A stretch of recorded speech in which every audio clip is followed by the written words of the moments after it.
Welcome. You're listening to the Beyond 50 radio program, and thank you for tuning in. I'm your host, Daniel Davis. Well, it seems, if I'm going to date this show, that the one thing I can date it with is the fact that Congress has finally passed a $700 billion bailout for our financial system, so that way we can restore the chaos that a lot of people seem to be feeling. You turn on the news today, and there's just all this despair about people losing their homes, taxes to the people to be able to get Wall Street off the hook. You also read in print that we just don't know if there's ever going to be any end in sight if the government takes control over what is simply known as the free enterprise system. It seems that we always, when we tune on the news, when we read it in print, whether it's in a magazine or we watch it on television or listen to some, I don't know, what do you want to call it, biased radio talk show host tell us what's really going on in the world today, that you would think that the fear matrix that we seem to be having ourselves caught into would just simply seem like a bunch of nonsense. I contend that if you shut all this stuff down, that you'll realize as you look around that you're going to still see a breeze through the leaves of the trees. You're going to realize you're going to go down to the corner gas station and be able to put gas in your car. And you're also going to be able to pick your favorite produce from the local market while you're talking friendly with people who have been seeing you go in there for years. So if this is true, then what do we do to keep ourselves away from all this fear and anxiety that seem to surround us?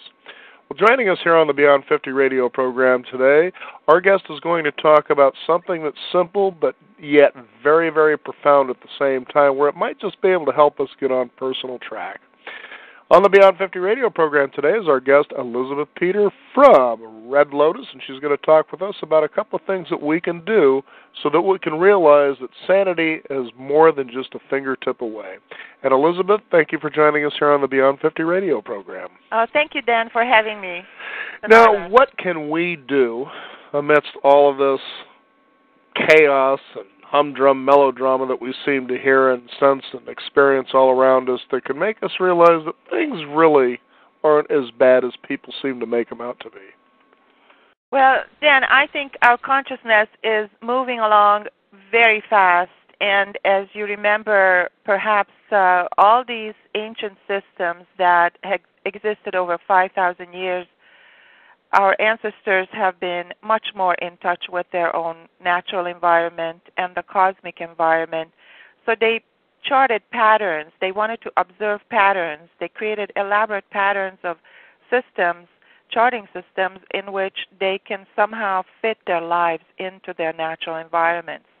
Now, in the last several hundred years, we lost touch with those kinds of wisdoms because we literally lived in a blindfolded environment. Humanity lost touch because we've been imposed with this mind construct systems of the money system, the powers, the technological age, and that system is about to come to an end. So actually what we should be doing is be out on the streets jubilating that our freedom is about on the horizon. We are seeing the light at the end of the tunnel. And I'm sure you will have some guests who talk more in detail about that. As for me, I'm closely following these ancient systems, such as the Mayan calendar system. And, of course, the one I'm more familiar with is the ancient Chinese feng shui system. But we had the ancient Vedic Indian systems, the Sumerians. They all had this, and now we're getting back in touch with that kind of wisdom.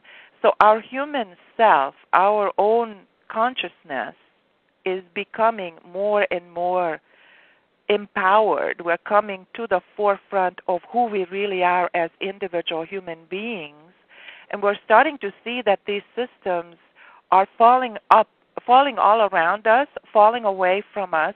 We're coming off basically just with the shirt on our backs, but at least we will be free.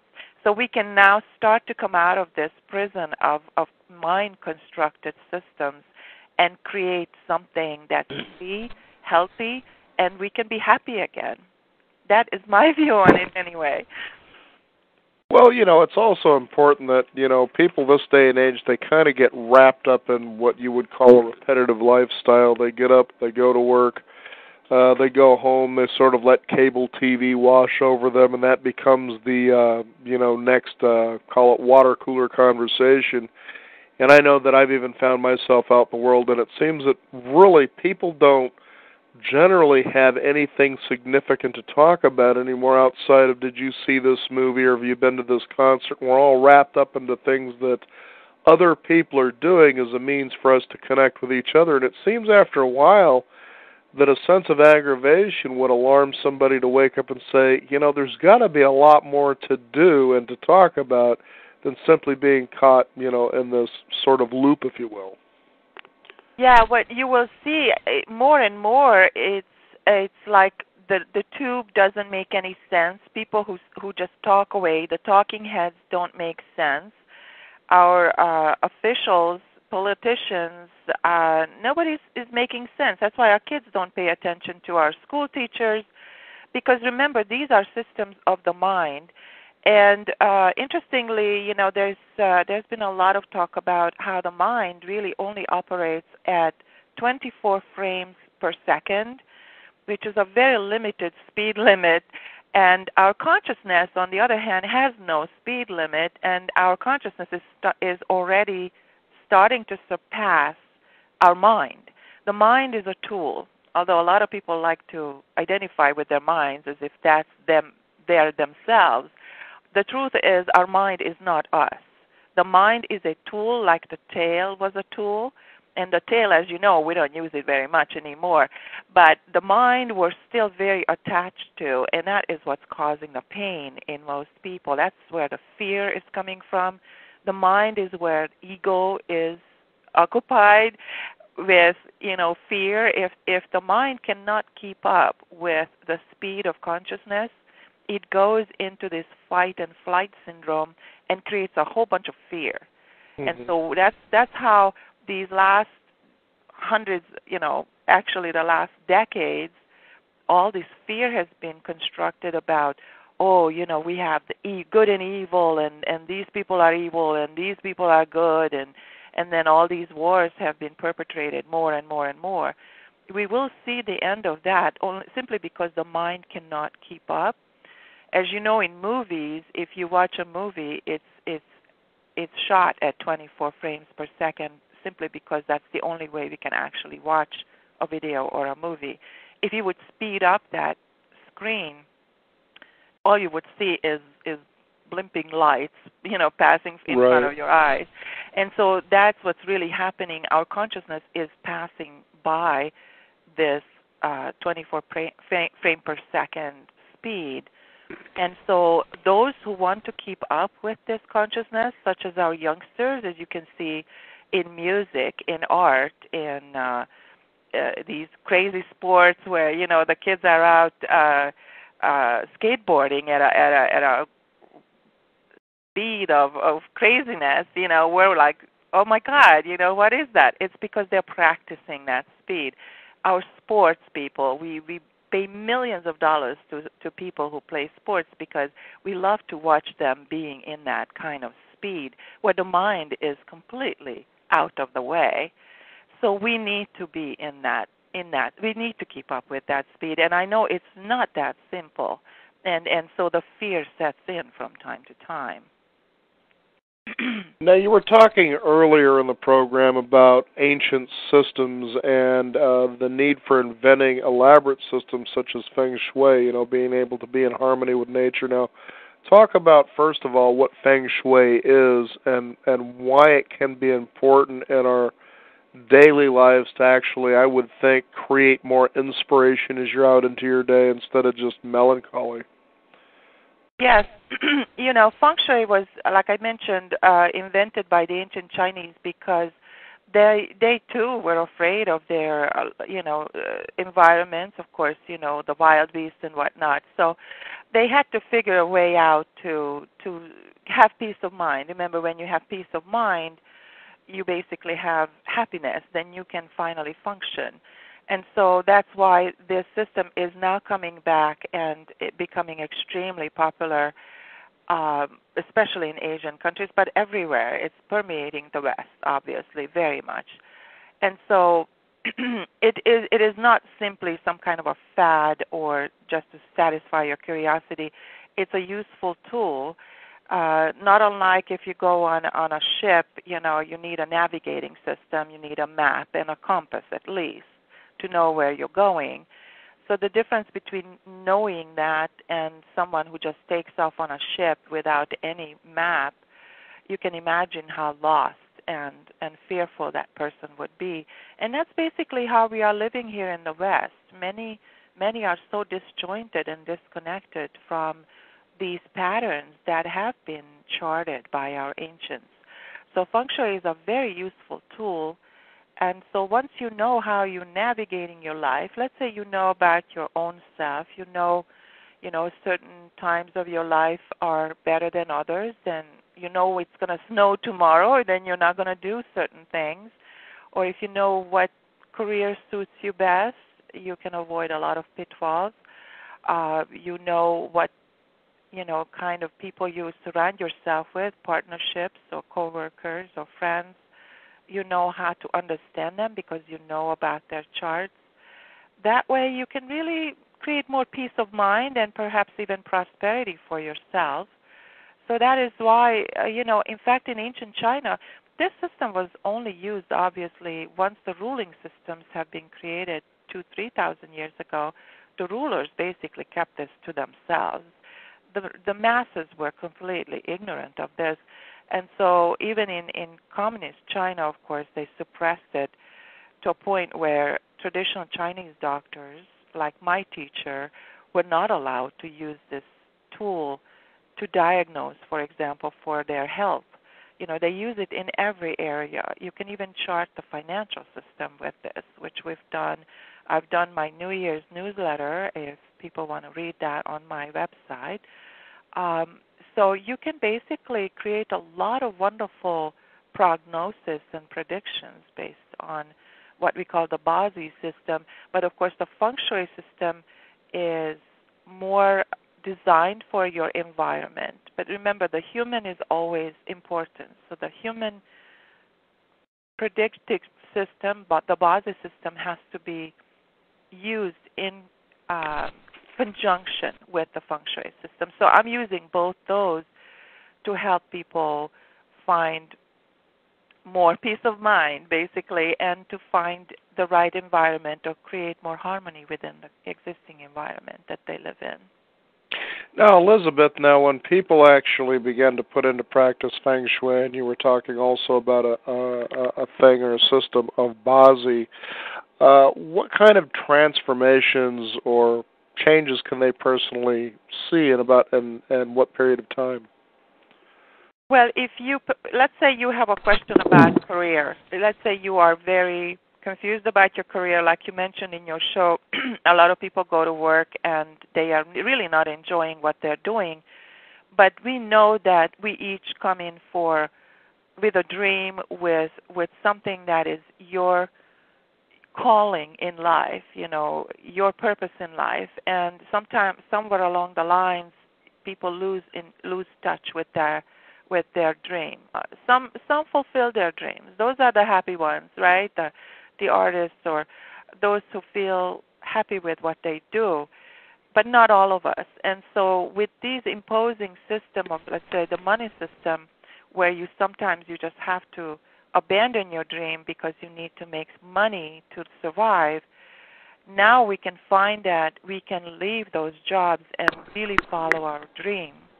And so the Bazi system is very essential in using that tool to really dig deep inside and find that dream again. Or if you're young, of course, you can just follow that dream no matter what everybody says or whatever.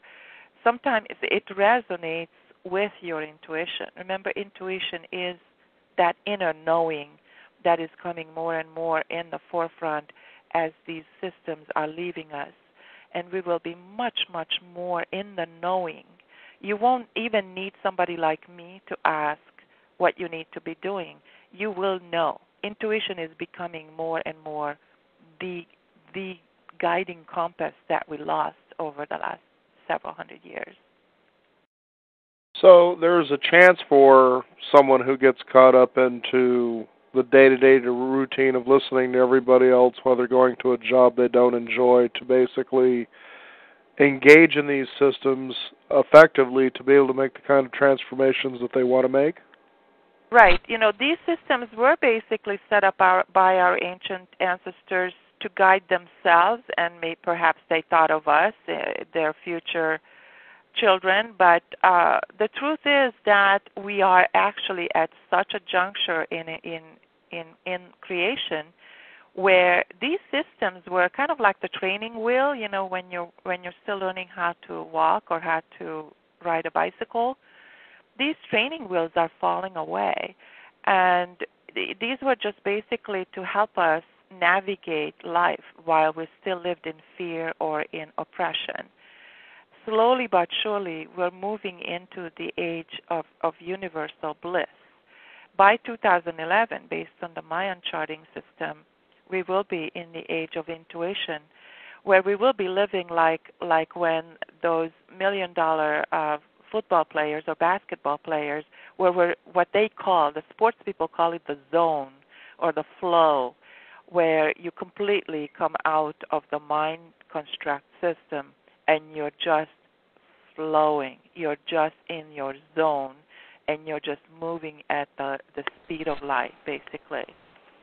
I'm sure you know your listeners and yourself probably experienced times where you were just lost in time. You were so engaged in something you loved doing that you didn't notice that time was actually present. Remember, time is a mind construct. Time and space is the construct of the three-dimensional world. It's a linear construct as opposed to the speed limitless expansion of consciousness. And, of course, quantum physics goes way into discussing that. And it's almost like the ancient systems now are meeting halfway with our new physics findings of quantum physics. How wonderful is that? We're going into the knowing.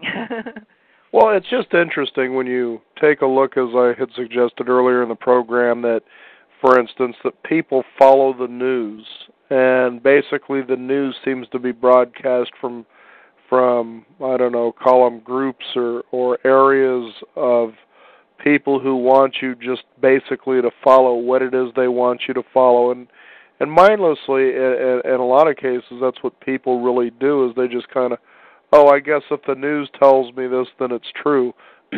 Such as back in the day when George Bush allegedly stole the election from John Kerry back in 2000, or excuse me, not John Kerry, but I'm trying to remember his name now. Eddie eludes me anyway. See, that's what I get for not being in my mind as much as I should when it comes to talking about these things. But the point is here all of the major networks had Al Gore, that's who it was, winning the race. Then all of a sudden Fox News comes out of the blue and says, well, wait a minute, we've got George W. Bush. So then the other networks were apologizing, saying, well, I guess if Fox says it's true, then it must be. And the fact is that we just take that what we hear or read or see when it comes to news is that must be true without further investigating it. So you can see how it kind of spirals us into a turmoil where after a while you just don't know which way you need to go. And I keep suggesting to people, when you tend to feel this tension, that this can all get you into this tension, this anxiety, fear, if you will, is if you would just stop in your neighborhood or even just take a walk around your neighborhood, don't talk to anybody, just look around and feel what's going on, the way you perceive these things would really change. Absolutely, Dan. I have great faith in what we're going into. Of course, not everyone is ready for it, and that is why those of us on radio and everywhere, we're shouting from the rooftops to really get engaged with your own true self, which was oppressed. Remember, the powers in the last 250 years, powers reached their maximum. It's like a tree with ripe fruit. That ripe fruit is now ready to fall and rot. And that's where we're finding ourselves. We are not rotting as human beings. No, it's the system around us. And we need to differentiate that. We need to notice that and not be taken down with them. They will not go down without a fight. And they want to take as many of us down with them as they possibly can. This is why we were very close to a nuclear fallout. And I believe that since just this August 15th, based on the Mayan system, the fourth world stepped in. It came in where a lot of wonderful new energy, new frequencies have been downloaded into humans, where our mind literally went into the peaceful, less violent kind of feeling, thinking, or consciousness. And that is why, even though they really tried hard to start a third world war in Iran or in Russia, it all came to nothing. And it's starting to look more and more like we will be avoiding the major fallouts. Now, I'm not saying we're out of the water. In fact, we're headed into another huge clash, Dan. The fifth night on the Mayan calendar is not over yet. It's over on November 12th, to be precise. And this fifth night, every day counts, because the last fifth night lasted from 1932 to 1952. As you know, that 20-year period encompassed an amazing amount of misery, from wars and killings and the Hiroshima bomb. Now this fifth night is going to be about this system of the money system. The powers to be, they are dying, and they don't want us to notice. And so even before November 12th, there's another showdown coming. We put it to November 4th, actually. It's election day. And so after that, we're moving into day 6, and I will have that on my radio show with Barbara Hand-Clow, who wrote the Mayan Code. We will talk, specifically about what the day 6 is going to be. It's going to be a rejuvenation. It's a rebirth. It's ruled by the goddess of birth, meaning we will be rebuilding free systems, free energy systems, free government systems. We will be moving away from the globalized craziness that has been perpetrated on us. And it's not going to be an easy job, but at least we will be doing it free, just with our shirt on our backs and with some mutual admiration for each other for a change.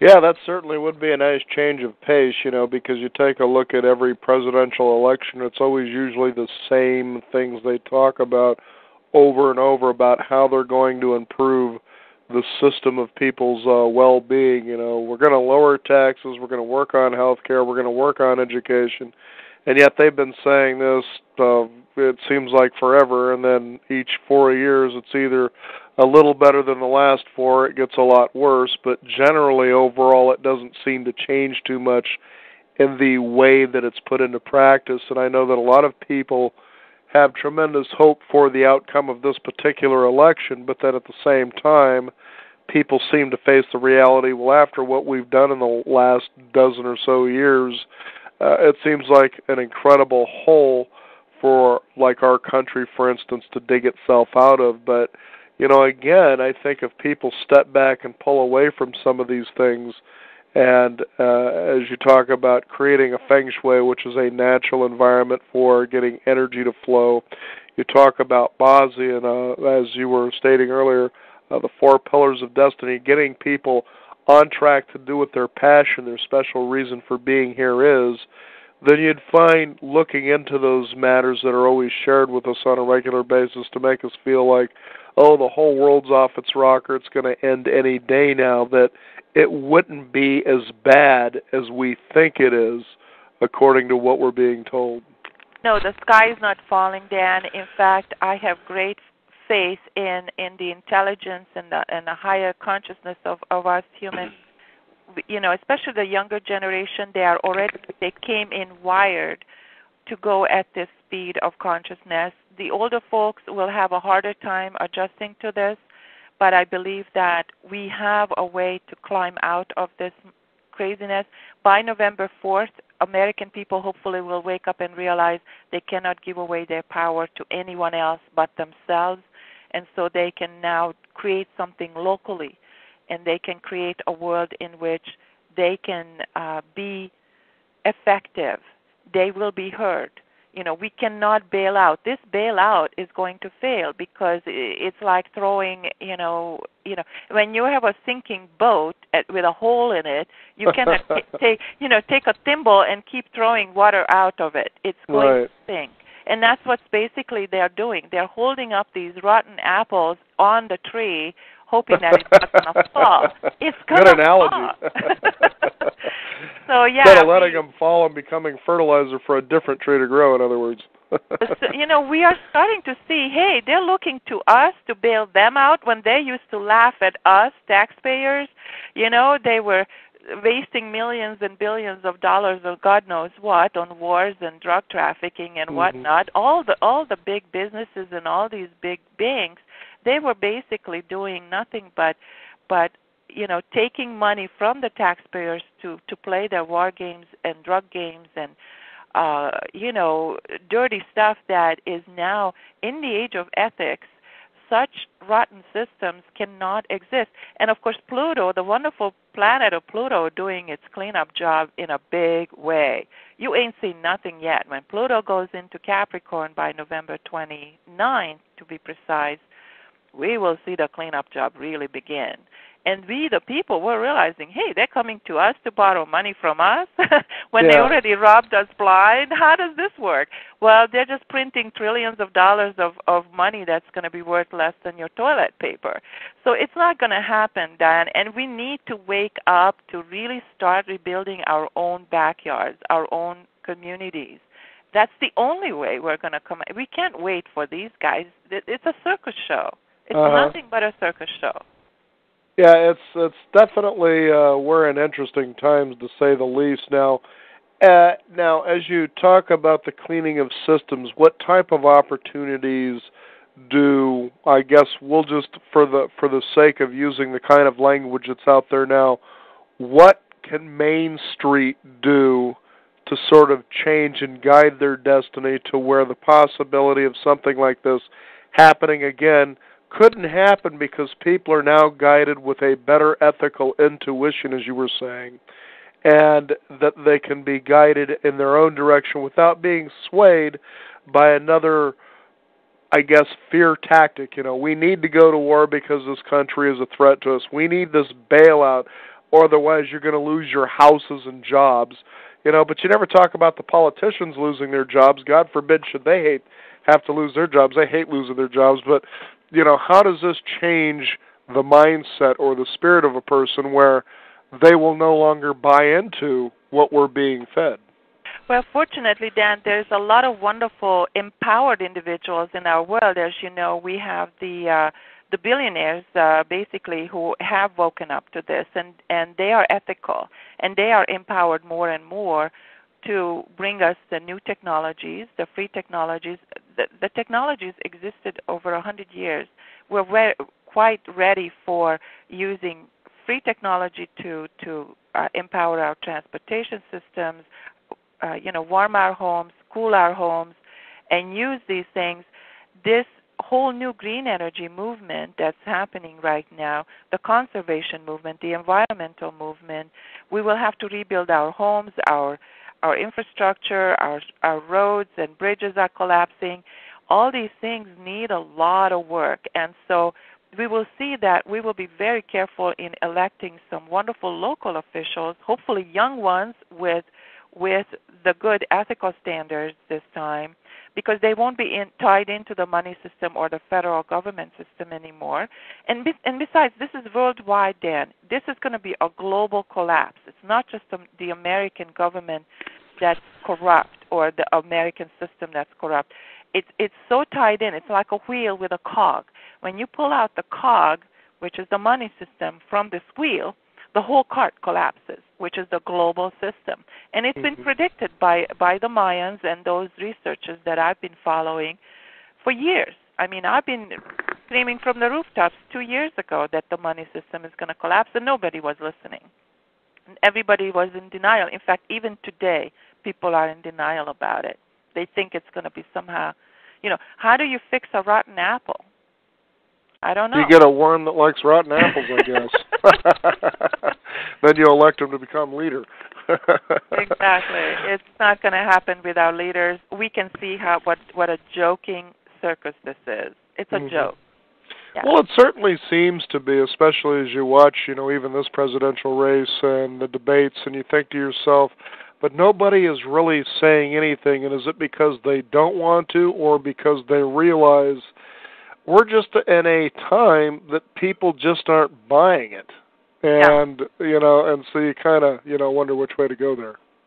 Well, the election is going to be a very, very interesting relevance because people will realize the Republicans are not really happy with their elected. Those guys are a joke, both of them, the presidential candidate and the vice presidential candidate. So is the Democratic side. They're not happy with their choices. What we really would be better off is with someone who is into the constitutional ideas, because our Constitution has been trampled on, and that's why Ron Paul really appealed to a lot of young people. Millions flocked to Ron Paul. Even when McCain was going around the country, people showed up at McCain headquarters trying to vote for Ron Paul. And not that Ron Paul gets elected, and I'm not trying to advocate that. I'm just saying he sent out a message, and that message will resonate with us after this circus show is over, because we will realize that, hey, we need to get this work done ourselves because nobody's going to do it for us. Exactly. It's going to be hard. It's going to be damn hard because we won't have to deal with the money system, so we have to come up with something else. Now, Elizabeth, earlier in the program, you alluded to athletes and why we enjoy watching athletes, especially as the Olympics come on. You're looking at the best of the best out there that they have made a commitment to do something they truly love to do, and they are the best at it. And through that, especially when world records are broken, is that we tend to find a source of inspiration and a yearning. I remember watching a movie some time ago where this hotel cook was explaining to this young high school wrestler who was about to go into a showdown with the best in the state. And he was taking the day off, and the young boy wanted to know why. He thought he was sick, and he says, because I'm going to go and watch you wrestle. And he says, it's only 5 minutes on the mat. And he says, yeah, but it's what happens in that 5 minutes. And he went on to explain one day how he was sitting in his hotel room watching Pele. He had never heard of who Pele was. I mean, this guy was considered the great one, if you will, in soccer. And he says, to watch this guy do what he did, I began to realize where I was, and it brought a tear to my eye because this guy took a shot to do what he loved and to be the best that he could be, and he felt that it was pretty darn glorious to just be in that moment as he did what he did on the soccer field. How does a person who's caught up in the kind of, I guess, informational chaos that we have been over many years, can they break away from that cycle to move into that realm of existing, doing what they love to do, while at the same time being the best that they can be? Well, remember, us older folks, it's harder for us because we lived with these systems all our lives. However, there is a DNA message in all of us that resonates with that guy like Pelé, and it resonates with us that we have that in us. Each one of us has that intuitive knowing, that self-knowing that's been suppressed. And the beauty of it is now that higher consciousness is being downloaded on us, the higher frequencies are coming as we are on this race to 2011 and 12, the faster and faster these frequencies are downloaded, the more we get in touch with that. So we don't really have to do anything other than just be and try to stay out of fear as much as possible. When fear comes on you, it's kind of like a wave at the ocean, when the wave comes, you just go, okay, I'm going to ride this one out and stay within that, firmly in the self, in your centeredness. And that's why all these healing methods coming out, all these therapies people go to, there's a million things you can do, not necessarily sitting in meditation. There's so many other things that people like these extreme sports for that purpose. A lot of people go windsurfing, kayaking, climbing mountains, or you can just simply go and lay on the grass, walk at the beach, enjoy, your connection to nature. Our living Mother Earth has those frequencies. In fact, our Mother Nature, talk about a Mother Earth, has just changed, shifted energies in 1998. Now, this is a research that is being proven right now as we speak, but people have been predicting there will be a shift of the poles. Well, it happened. The shift actually started to, as you know, the planet is tilted a little bit at an angle, and now it's going to be more and more vertical. In fact, there's a bulge being created around the equator. That is why we're seeing the warming up of the poles and the icebergs melting, not because of this man-made so-called global warming. That's another big lie. They want to milk that because that again creates some extra money for a lot of these politicians like Tony Blair. But we are really not in this sky is falling kind of scenario at all. If anything, our sun is really dictating whether we're warmer sometimes or colder sometimes. Right now we're a little bit warmer, but remember, even after 1947, we had a 20-year period in which actually we were 20 degrees cooler than normal, and that was during the industrial growth period. So it's a whole another set of hoax. But anyhow, our Mother Earth is also growing with us. Everything around us is alive. We live in a living, breathing universe. Our consciousness is in sync with the cosmos, with our galactic system, our galactic center. Pluto just visited the galactic center. Our planet, actually the plane of the galactic plane and our Earth are very much in harmony since 1998. This is why we are starting to come back into our own power. And the power systems that have been, like I said, imposed upon us, they don't have a chance. They don't have a chance anymore. So we're slowly coming out of this. Creation is slow and gentle, and it's starting to, we're waking up.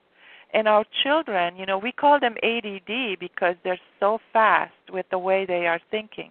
They've already been wired for this faster consciousness. Elizabeth, for those of you who are just tuning in, you're listening to the Beyond 50 radio program, and our guest is Elizabeth Peter with Red Lotus, and we're talking about how you can unplug from this fear-based system that we've been enraptured by for literally centuries, if you will, but it seems to have more of an impact today because of the immediacy of how we can communicate not only with people next to us but worldwide. But you can see because of the advent of the Internet that a lot of this has changed because people are able to get access to more information that before was being kept away from us. I mean, we still don't know who really shot John F. Kennedy, although there seems to be a conspiracy around that, but the information, to a degree, has been lost to us.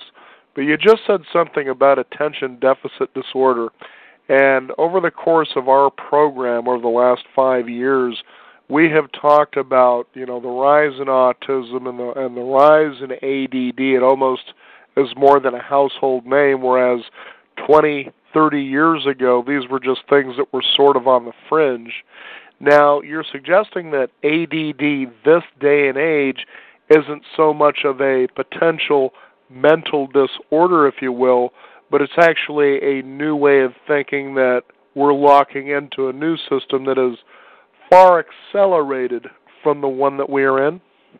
Yeah, our kids have been, they have to adjust much more than we do to the new system of consciousness, and so they will not be using their mind. Like I mentioned earlier, the mind is a tool, and it had its purpose. We are outgrowing the mind. Literally, we're outgrowing the mind. We're leaving the mind behind. And so our kids, they cannot fit into our mind-constructed systems, such as, for example, the school system. They just don't know what to do with it because it's too slow for them. Mm-hmm. And so what they're going to do is, like I said, we're accelerating at such a speed based on the Mayan calendar, 20 times. Each age that we get into is 20 times faster. So by the time we get to 2011, we will be only communicating telepathically. If you listen to these hip hop songs of, what today's kids are listening to, it doesn't make sense. Mm-hmm. You can't really wrap your mind around the message in these songs because basically it's a communication that it's not really based on the mind, on the 24 frame per second mind communication. It's something beyond that. And so to us it seems like gibberish. But, how would you talk to a cosmic being like, we're in the galactic age, by the way, based on the Mayan calendar. We should be communicating with our galactic neighbors. How are we going to talk to to a guy who comes from, out of space with the language we have right now? We won't be able to. So we are moving into telepathic communication, teleportation. We will be traveling we are getting into the Christ consciousness, literally. Our teachers like Christ came around 2,000 years ago that were showing us where we will be 2,000 years later. Christ showed us the whole resurrection business that they already totally twisted around and convoluted it is nothing but Christ demonstrating to us that, hey, you guys are going to do what I've been doing. I can move in and out of my body at will. Mm-hmm. And that's exactly what the resurrection is about. Of course, we totally missed that one, and now it's coming back to us. We will be at that speed. Now, it's interesting that you bring Christ in and you say that we're moving to a level that Jesus apparently, through his teachings, was trying to show us we could do to be our own little co-creators, which I guess if you were to interpret the Bible literally, that's what God did, was to make us in his own image. In other words, the ability to be a co-creator, as I understand it. Now, I'm sure there'll be plenty of religious leaders that may say that I'm wrong, and that's fine. Everybody seems to have their own interpretation of this basically book that just shows human history and how we learn to settle down and actually create rules and boundaries for existing together, it seems. But as you raise this particular site that Jesus is telling us we can do these things, it seems there will be religious sects, especially in Christianity, that will argue with that. They'll say, no, that's not what we were meant to do, almost as though we're bordering on sacrilege, almost religious treason. How do you address that? Well, remember, Pluto did a really nice job cleaning up the religious systems the last 13 years while it visited Sagittarius. And as you know, although religious systems still exist in a skeleton format, not many people are taking them as seriously anymore. When you were a kid and you were asked to go to church, you went, but your heart may not have been in it. And now you wake up and say, gee whiz, that's really not what I believe. It's like you're finally waking up to a truth that this was imposed on you. And there will be many, like you said, the religious leaders, whoever, there will be a choice given to each one of us. Do you want to go with this mind-constructed religious system, or do you want to go with your own truth? We each have our own truth, and we are going to be able to find a way back into that truth. I cannot tell you what to believe in. No other person can tell you how to believe.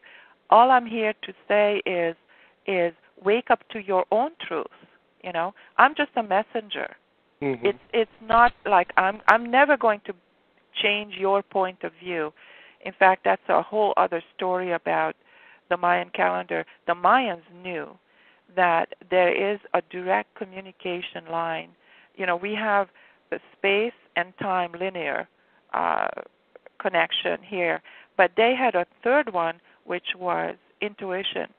And that is a direct line, the direct inner knowing to the cosmos, through the higher creations. The higher creators really are in higher dimensions, 9, 10, 11. That's what Barbara Handclough talks very beautifully about.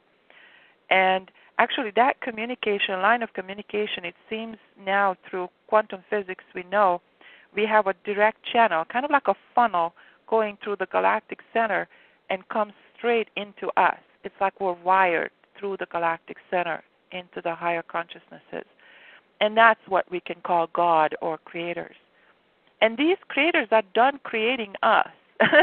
That's what this whole charting system was about. The Mayan calendar basically charted the creation of consciousness on this planet by our higher creators.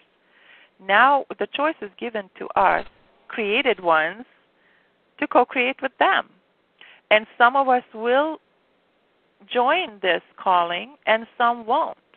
It's going to come down to that last minute choice, what they call in the Bible the rapture, whether you join the co-creators or not. You might choose to stay in this three-dimensional world and do whatever you want, or go someplace else. It's going to be totally up to each one of us what we want to do once we're fully grown. Mm-hmm.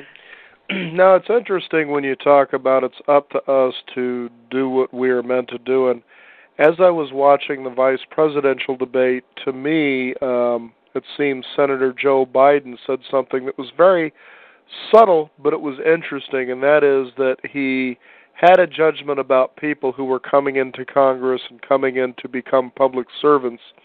And he was quickly sort of put into his place by a fellow senator, and he says, you should never, ever have a judgment about a person's motive who comes into public office. What you should be wary of is their judgment on how they bring forward that motive. And I thought that was very powerful because each and every one of us seem to have motivation towards something or even away from something. But it's in how we carry out that motive through our judgment that is the thing to be questioned and not the motive itself. And it sounds like we're moving into a time where motivations are becoming more and more individual rather than, let's say, putting it into the star-struck realm, for instance. I'm motivated toward power, toward prosperity, financial prosperity, because I want to live like they do, to a point where you are now personally motivated just to explore the dynamic questions and find the answers as to why you are here. True. We're still on the seventh day of the tribal systems or the national or the cultural, where people identified with certain groups like clubs, and certainly these two parties do resemble like a... Now, I identified with the Flintstones. I don't know if that has any bearing here, but I loved them, and Rocky and Bullwinkle, give them to me, but... Exactly. So we're still on the seventh day of all the previous ages, going back to the cellular. If you pinch yourself, you still feel your cells. The cellular existed 16 billion years ago. Each one of these ages, like steps, if you look at the pyramids, the Mayan pyramids, they are steps on top of each other, layer, layer, layer. We're on the very top layers now, and so each one of us is on, it's like a symphony, Dan. I don't know if you ever go to symphonies. Mm-hmm. Each symphony has movements, when you listen to a symphony, and each movement is a little bit different than the other, different, harmonies used. But then there is this big finale, when all these movements are replayed again, but sometimes in a more exaggerated way with louder instruments used, and boom, finally you get this huge finale. That's where we are. We're at the very end of this creation, where the finale is getting louder and louder, and everybody wants to be heard and expressed, and the tribal people, like the Middle Easterns and even my Hungarian, people, the nationalistic people, they want to hang on to their national heritage and tribes. Everybody wants to be heard, but the truth is that we are done with creation, and so you're right. It's going to be very interesting to see how we express ourselves without getting into each other's way, what the premise is and what the promise is by our teachers. Again, we can go back to Jesus or the other teachers who promised us a Unitarian world, a world of peace and love and coexistence. We realize we're all one. Like the Mayan, when they greeted each other, they said, in Lakish, meaning I am another you, acknowledging that we are really all one. So once we reach to that point, even your religious leaders will have no argument left, because they realize, they are blended into the ocean of oneness. Mm-hmm. That is the beautiful premise. And unless we blow ourselves up, which I'm hoping we don't, they're still advocating nuclear power, for example, which I just saw a documentary on that.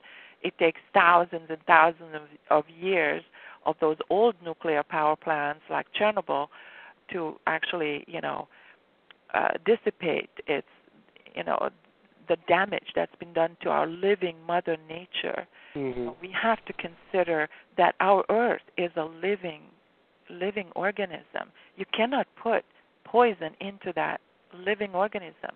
Mm-hmm. The ancients admired the cosmos. The cosmos was our womb, and our Earth is our living organism that we need to be a part of and not destroy. All that is going to be revealed in the age of Revelation. That's why, the Bible has Revelation. Apocalypse means revelation. And it's not the end of the world, it's the end of creation. Uh-huh. And you have to remember, too, that when you think of apocalypse and the idea of that fear that the world is coming to an end, that in the time those statements were written were times where, as human beings, we were beginning to sort of understand the world while it was still a mystery. We didn't know that earthquakes were a natural phenomenon then, so that was God speaking through us. That was the mystery of it. There were the storms, tornadoes, hurricanes, you name it, hail. These were all things that were really unknowable, that nowadays, from a scientific point of view, here comes a tornado and everybody's out there with their video camera taping this thing, versus that day where it was God coming down to steal or basically give his wrath for you doing the wrong thing.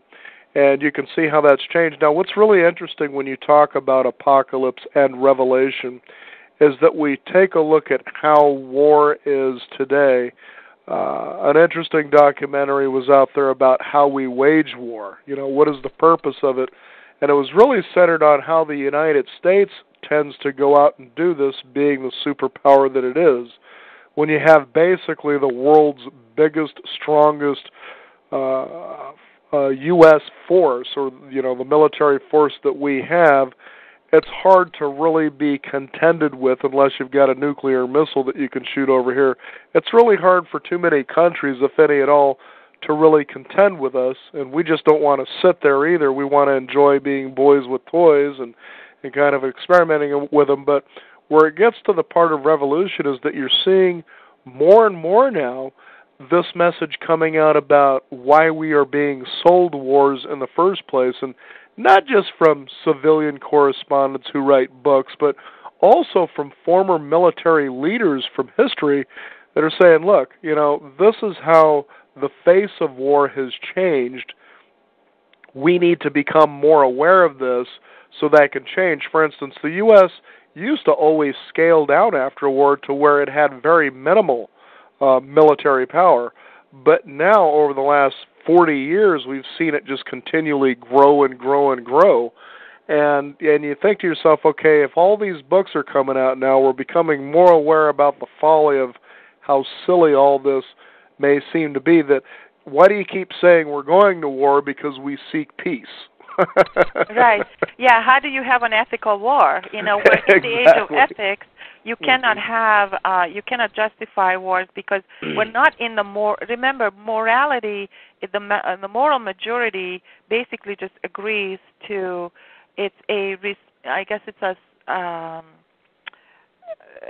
spontaneous response to a non-spontaneous event. The ethics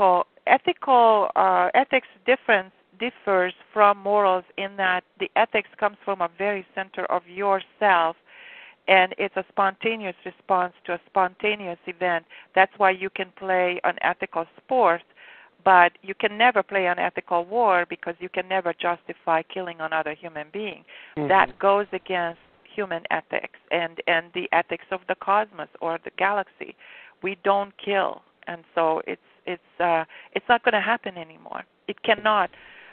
We are now layered over the age of powers. As of the fifth night, we're done, and the next shift comes in. The baton is already passed to the next consciousness, and so no matter how they try, they're going to fail. Even those military leaders are picking up on these new frequencies and new energies of consciousness that are coming in.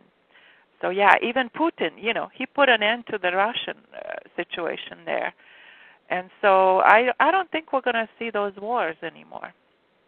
I know it'll be interesting to figure out after Iraq, in which for some strange reason the Republican presidential nominee and the vice presidential nominee seem to talk as though this is a war that we're going to win, Yeah. And they keep saying we're going to stay there until we win this war, when most of the military that are over there fighting it, if not almost all of them, but it's hard to say. Well, you can't fight anything unless you have money and oil, and all that is, they're so clever, the others around us, the Europeans and the Iranians and whoever else is supplying the oil, they can just pull the plug. And if they pull the plug and they cannot put gasoline in those military vehicles, and if there's no money to feed this operation, what's going to happen?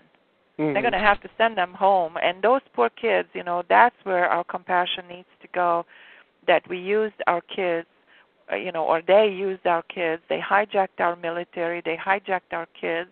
They wanted to see blood. They wanted to see human lives sacrificed during these last dirty years.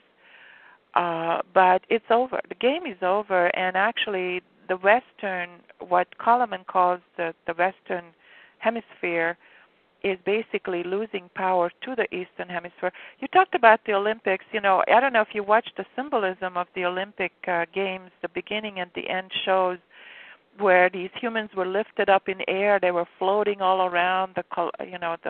Yeah, I did enjoy both the opening and closing ceremonies, and it was very encouraging. The guy who designed this wonderful artist, the Chinese artist, he actually used an ancient Chinese symbol for the human being that was the symbol for the Olympics this year.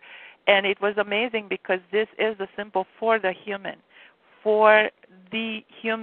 power, our human beautiful consciousness. Our humanity is extremely empowered. And that was the message in this Olympics. It's not the system. It's not communist China or the mighty, United States military or empire.